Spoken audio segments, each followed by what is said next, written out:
പെരിയാറിൻ്റെ rationalism, യുക്തിവാദത്തിന് അദ്ദേഹം നൽകിയ മനോഹരമായ ഒരു പേരുണ്ട്. അത് പകുത്തറിവ് എന്നാണ്. പകുത്തറിവ്. ഇത് മനുഷ്യനായി ജനിക്കുന്ന ഏതൊരു ജീവിക്കും ഏറ്റവും അടിസ്ഥാനപരമായി അയാളിൽ അല്ലെങ്കിൽ അവളിൽ അന്തർലീനമായി ജൈവികമായി കിട്ടുന്ന ഒരു സിദ്ധി എന്തെന്ന് വെച്ചാൽ അത് യുക്തിചിന്തയാണ്. യുക്തിപൂർവം തീരുമാനങ്ങൾ എടുക്കുക, ചിന്തിക്കുക, അഭിപ്രായപ്പെടുക എന്നുള്ളതാണ് മനുഷ്യനായി ജനിക്കുന്ന ഏതൊരു ജീവിക്കും ഉണ്ടാകുന്ന കഴിവ്. അതിനെ അടിസ്ഥാനപ്പെടുത്തി യുക്തിചിന്തയെക്കുറിച്ച് പെരിയാർ സംസാരിക്കുമ്പോൾ അതിനെ തടയിടുന്ന രണ്ട് ഏറ്റവും പ്രധാനപ്പെട്ട ഘടകങ്ങളായി അദ്ദേഹം കരുതിയിരുന്നത് മതവും സ്റ്റേറ്റുമാണ്, രാഷ്ട്രവും മതവുമാണ്. ബഹുസ്വരത എന്ന വാക്ക് എന്നിൽ ഏൽപ്പിച്ച ഈ ഒരു വിഷയത്തിൽ ഉള്ളത് കൊണ്ട് പറയട്ടെ, മൾട്ടിപ്ലിസിറ്റി അല്ലെങ്കിൽ ഈ പ്ലൂറലിസം പെരിയാറിലുണ്ട്. കാരണം മതത്തെ എതിർത്തുകൊണ്ട് സ്റ്റേറ്റിനെ അനുയോജിക്കുന്നവരും സ്റ്റേറ്റിനെ മാത്രം വിമർശിച്ചുകൊണ്ട് മതത്തെ നിസാരവൽക്കരിച്ച് മതത്തിനെതിരെ പ്രതികരിക്കാതിരിക്കുന്ന കൂട്ടങ്ങളെയും ഒരേപോലെ സമതയോടെ ചെറുത്തിട്ടുണ്ട് പെരിയാർ എന്നതാണ്. ഇത് രണ്ടും അതുകൊണ്ട് തന്നെ ഒരു നാണയത്തിൻ്റെ രണ്ടു വശങ്ങൾ എന്ന പോലെ പെരിയാറിനെ സംബന്ധിച്ച് പ്രധാനപ്പെട്ടതാണ്. അതുകൊണ്ട് തന്നെ അദ്ദേഹത്തിൻ്റെ ഏറ്റവും ഡോമിനൻ്റായ ഏറ്റവും പ്രധാനപ്പെട്ട ഒരു കൺസേൺ എന്ന് പറയുന്നത് അത് ആൻറ്റി ബ്രാഹ്മണിസം തന്നെയാണ്. ബ്രാഹ്മണിസത്തിനെതിരായി തന്നെയാണ് അദ്ദേഹത്തിൻ്റെ എല്ലാ യുക്തിചിന്തയുടെയും കാതൽ അവിടെയാണെന്ന് നമുക്ക് പറയാം. നിരന്തരം യാത്രകൾ ചെയ്തിരുന്ന ഒരു വ്യക്തിയാണ് അദ്ദേഹം. ഒരു എന്താ പറയുക, പ്രഖ്യാപിത ഫിലോസഫറോ ഒരു സിസ്റ്റമാറ്റിക് ആയ ഒരു തിയറിറ്റിഷ്യനോ ഒന്നുമല്ലായിരുന്നു. മറിച്ച് നിരന്തരം കാലത്തിനൊത്ത് സഞ്ചരിച്ച് കാലത്തിൻ്റെ ഒഴുക്കിനെ മനസ്സിലാക്കി അദ്ദേഹത്തിൻ്റെ ഓരോ കാഴ്ചകളും വ്യത്യസ്തപ്പെടുത്തിയും തിരുത്തിയും മുന്നേറിയ ഒരു ചിന്തകനാണ് പെരിയാർ. അതുകൊണ്ട് തന്നെ അദ്ദേഹം USSRൽ പോയി വരുമ്പോൾ കമ്മ്യൂണിസത്തെയും സോഷ്യലിസത്തെയും മനസ്സിലാക്കാൻ ശ്രമിക്കുകയും അതിൻ്റെ എന്താ പറയുക ഇന്റർനാഷണലിസം, സാർവദേശീയതയെ ഉൾക്കൊള്ളുകയും ചെയ്തിട്ടുണ്ടെങ്കിലും ഇന്ത്യൻ കമ്മ്യൂണിസ്റ്റ് പാർട്ടിയൊക്കെ വലിയ രീതിയിൽ വിമർശിച്ചിട്ടുണ്ട് അദ്ദേഹം. കാരണം ബ്രാഹ്മണ്യത്തെ എതിർക്കുക എന്നുള്ളത് ആ കാലഘട്ടങ്ങളിലൊന്നും അത്ര പ്രകടമായി കണ്ടിരുന്നില്ല എന്നതായിരുന്നു അദ്ദേഹത്തിൻ്റെ പക്ഷം. ഒരു ഘട്ടത്തിൽ അദ്ദേഹം തമിഴ്നാടിന് നല്ലത് ഇസ്ലാം ആയിരുന്നിരിക്കാം എന്നും പറഞ്ഞിട്ടുണ്ട്. എന്നാൽ കമ്മ്യൂണിസത്തിനും സോഷ്യലിസത്തിനും എത്തീസം, നിരീശ്വര നാസ്തികത അത്യാവശ്യമാണെന്നും പറയുന്നുണ്ട്. പിന്നീട് അദ്ദേഹം ഒരു നല്ല ജീവിതത്തിനും ഒരു മതജീവിതം നല്ലതല്ല എന്ന് പറയുന്നു. ഇതിൻ്റെ എല്ലാത്തിൻ്റെയും കാതലായി നിൽക്കുന്നത് ഈ ആൻറ്റി ബ്രാഹ്മണിസമാണ്. അതുകൊണ്ട് പെരിയാറിൻ്റെ എത്തീസത്തെ നമ്മൾ പറയുമ്പോൾ, നിർവചിക്കുമ്പോൾ അത് പൊളിറ്റിക്കൽ എത്തീസമാണ് എന്നുകൂടി നാം മനസ്സിലാക്കേണ്ടതുണ്ട്. ആ പൊളിറ്റിക്കൽ എത്തീസം ചെറുക്കുന്ന പല ഘടകങ്ങളുണ്ട്. അത് രാഷ്ട്രീയ ശക്തികളുണ്ട്, അതിൽ ജാതി മേൽക്കോയ്മയുണ്ട്, അതിൽ ലിംഗവിവേചനങ്ങളുണ്ട്, സാമ്പത്തികമായ അസമത്വങ്ങളുണ്ട്. അത്തരത്തിൽ ദേശീയതയെ അദ്ദേഹം ചെറുക്കുന്നുണ്ട്. കാരണം എന്തെന്നാൽ കോളനിവൽകൃതമായ ഒരു രാജ്യത്തെ സംബന്ധിച്ച് കൊളോണിയൽ വാഴ്ചയ്ക്കെതിരെ ഇന്ത്യ ഒരു സ്വതന്ത്ര രാജ്യമായി പിറവി കൊള്ളണമെന്നിരിക്കെ അവിടെ ഉയർന്നു വന്ന നമ്മുടെ ഒരു ഐഡന്റിറ്റി പൊളിറ്റിക്സിന്റെ ഭാഗമായി സംസ്കൃതവൽക്കരണവും ഹിന്ദിവൽക്കരണവും ഒക്കെ ഉയർന്നു വന്നിട്ടുണ്ട് ദേശീയതയോടനുബന്ധിച്ച്.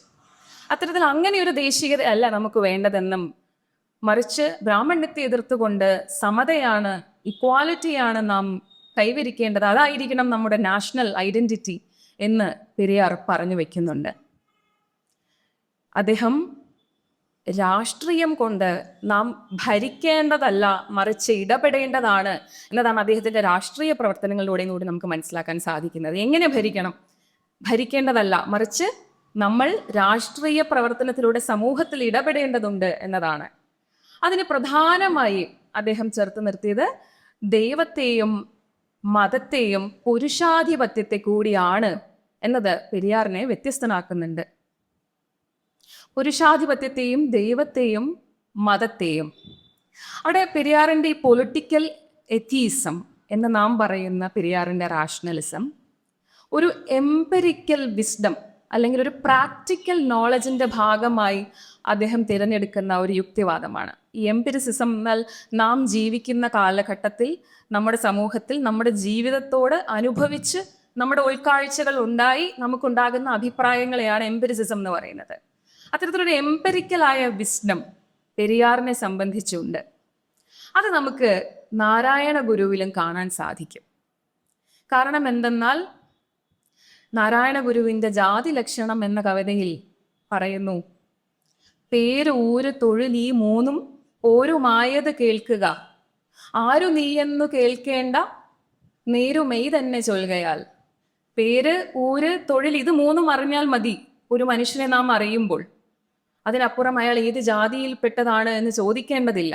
കാരണം നേര്, സത്യം ഏതിനത്തിൽ പെടുന്നു എന്നത് ശരീരം തന്നെ കാണിച്ചു തരുന്നു എന്നതാണ് ആ വരികളിലൂടെ നമുക്ക് മനസ്സിലാക്കാൻ സാധിക്കുന്നത്.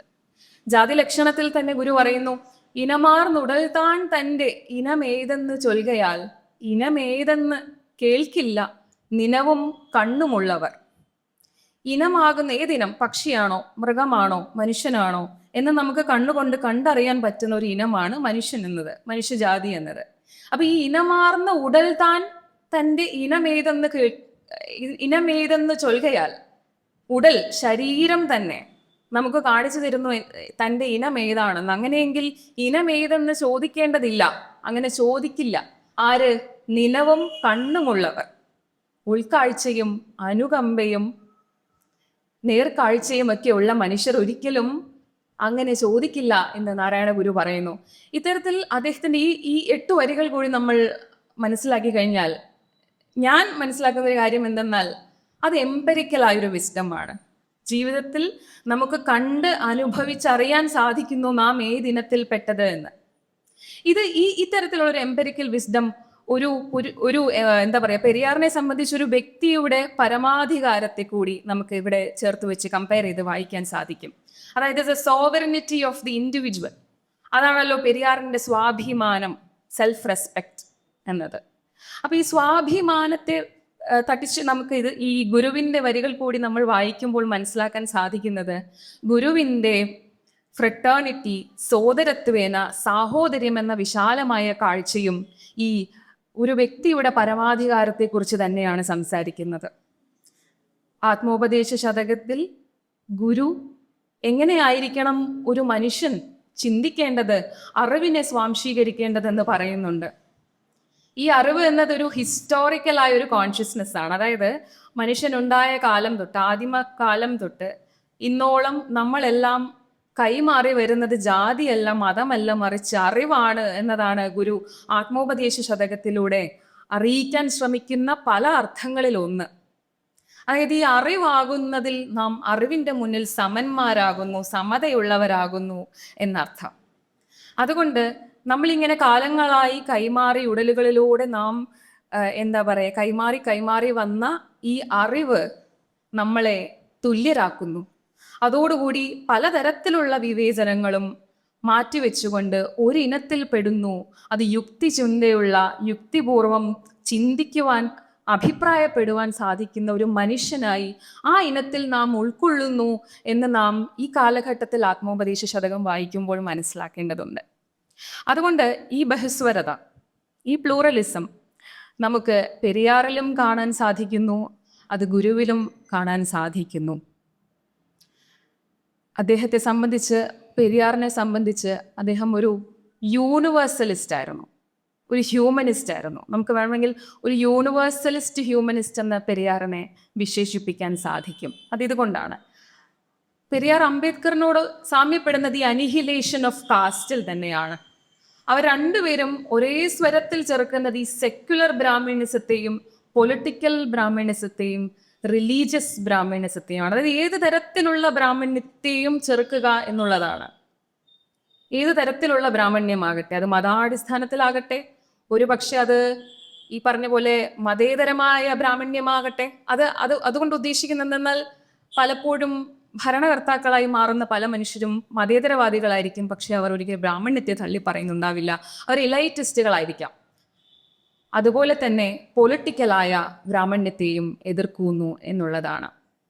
ഗുരുവിൻ്റെ ആത്മോപദേശ ശതകത്തിൽ ഗുരു അറിവിനെ കുറിച്ച് ഇങ്ങനെ പറയുന്നു: അറിവും അറിഞ്ഞിടും അർത്ഥവും കുമാൻ തന്നറിവും ഒരാദിമഹസ്സു മാത്രമാകും, വിരളത വിട്ട് വിളങ്ങുമാ മഹത്താം അറിവിൽ അമർന്ന് അതു മാത്രമായിടേണം എന്ന് പറയുന്നു. അതായത് ഈ അറിയുന്നവൻ, ചിന്തിക്കുന്നവൻ അല്ലെങ്കിൽ അറിയിക്കുന്നവൻ ഈ അറിവിനും മുകളിലാണ് എൻ്റെ അറിവ് എന്ന് ചിന്തിച്ചു കഴിഞ്ഞാൽ അവിടെ ഒരു പ്രശ്നമുണ്ട്. പലപ്പോഴും ഈ ചിന്തകർ എന്ന് വിശേഷിക്കപ്പെടുന്ന ആളുകൾ കേൾവിക്കാരെക്കാൾ ചിന്തകർ വലുപ്പമേറിയവരാണെന്നൊരു ചിന്ത വരുമ്പോൾ ആ ചിന്തയ്ക്ക് എന്തോ പ്രശ്നമുണ്ടെന്നാണ് എൻ്റെ ഒരു കണക്ക് കൂട്ടൽ. ചിന്തകർ ചിന്തകരാണെന്ന് സ്വയം ചിന്തിച്ചു കഴിഞ്ഞാൽ ആ ചിന്തയ്ക്കൊരു പ്രശ്നമുണ്ട്. അപ്പം അത്തരത്തിൽ ഈ അറിവിൽ മാത്രം അടിസ്ഥാനപ്പെടുത്തിക്കൊണ്ട് ആ അറിവിന് കൂടുതൽ ആളുകളിലേക്ക്, ഇതൊരു റാഷണലിസ്റ്റ് ഫോറം ആയതുകൊണ്ടാണ് ഞാൻ അങ്ങനെ പറഞ്ഞത്. കാരണം ഈ കാലഘട്ടത്തിൽ നാം പറയുന്ന എഥീസത്തിനും റാഷണലിസത്തിനും വലിയ പ്രസക്തിയുണ്ട്. കഴിഞ്ഞ 10 വർഷങ്ങളായി പറഞ്ഞതുപോലെ ആവില്ല അത്. കാരണം എന്തെന്നാൽ ഇന്ത്യയെ സംബന്ധിച്ച് യൂണിറ്റി ഇൻ ഡൈവേഴ്സിറ്റി എന്ന് നാം പറഞ്ഞു കേട്ട് ശീലിച്ച് തഴമ്പിച്ച ഒരു വാക്കുണ്ട്. എന്നാലും രാഷ്ട്ര നിർവഹണത്തിൽ അല്ലെങ്കിൽ ഭരണത്തിലൊക്കെയും മതത്തിൻ്റെ യാതൊരു തരത്തിലുള്ള ഒരു പ്രസൻസും ഉണ്ടാകാൻ പാടില്ല എന്ന് പെരിയാർ ശഠിച്ചിട്ടുണ്ട്.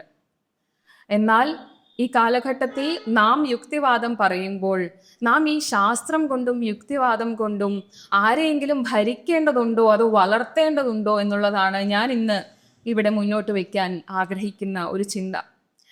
എന്തെന്നാൽ മതത്തിൽ വളരെ പ്രൈവറ്റായി ജീവിക്കുന്ന മനുഷ്യർ നമുക്ക് ചുറ്റുമുണ്ട്.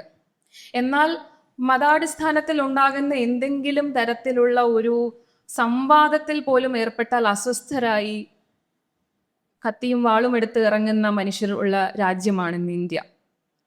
അപ്പോൾ ഈ മതത്തിൽ വളരെ പ്രൈവറ്റായി ജീവിക്കുന്ന മനുഷ്യരെയും എന്നാൽ രാഷ്ട്രീയത്തിൽ വളരെ സെക്യുലറായി മതേതരരായി ജീവിക്കുന്നവരെയും നാം കേൾവിക്കാരായി ചേർത്ത് നിർത്തണം എന്നുള്ളതാണ് എൻ്റെ ഒരു അഭിപ്രായം. കാരണം എന്തെന്നാൽ നാം അവരിലേക്ക് ചേർന്നിറങ്ങുകയും അല്ലെങ്കിൽ അവർ നമ്മളടുത്തേക്ക് എത്തുകയും ചെയ്താൽ നമുക്ക് മതാടിസ്ഥാനത്തിലുള്ള രാഷ്ട്രീയ പ്രവർത്തനങ്ങളെയെല്ലാം ചെറുക്കുവാൻ സാധിക്കും.